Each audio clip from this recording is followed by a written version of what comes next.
சமூக வலைதளம் மூலம் காதல் வயப்பட்ட தென்கொரியா இளைஞருக்கும் தமிழ்நாட்டு பெண்ணிற்கும் தமிழ் முறைப்படி கரூரில் திருமணம் நடைபெற்றது.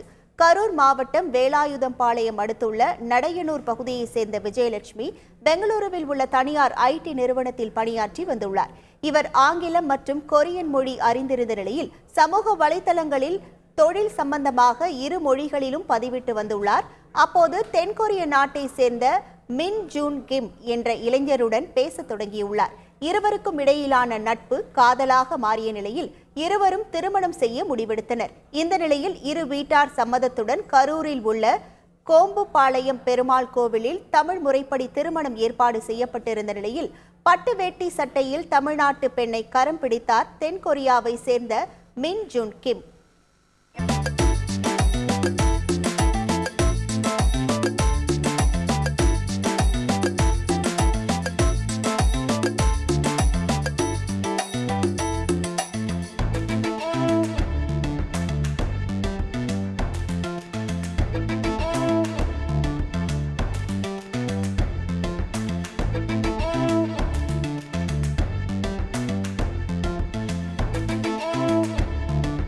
ப்ரொஃபைலில் வந்து லிங்க்டின்ல வந்து 2 லாங்குவேஜில் போட்டிருக்கேன், இங்கிலீஷில் போட்டிருக்கேன், தமிழ்லையும் போட்டிருக்கேன். ஸோ இவங்களும் ஐடி சர்வீஸ் பண்ணிட்டு இருந்தாங்கன்னா அவங்க ஒர்க் ரிலேட்டடாக ஐடி சர்வீஸ் பண்ணிட்டு இருந்தாங்க.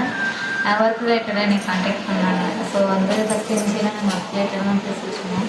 ஸோ அதுக்கப்புறம் எங்களுக்கு வந்து பேசுறதுக்கு கேரக்டர் ரொம்ப பிடிச்சி.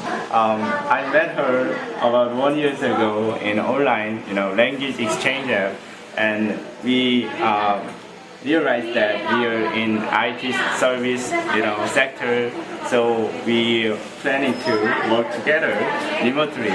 So we worked about 6 months or 7 months, I think, and then we finally get dating in online. And செய்திகளை உடனுக்குடன் தெரிந்து கொள்ள உடனே சப்ஸ்கிரைப் பண்ணுங்க.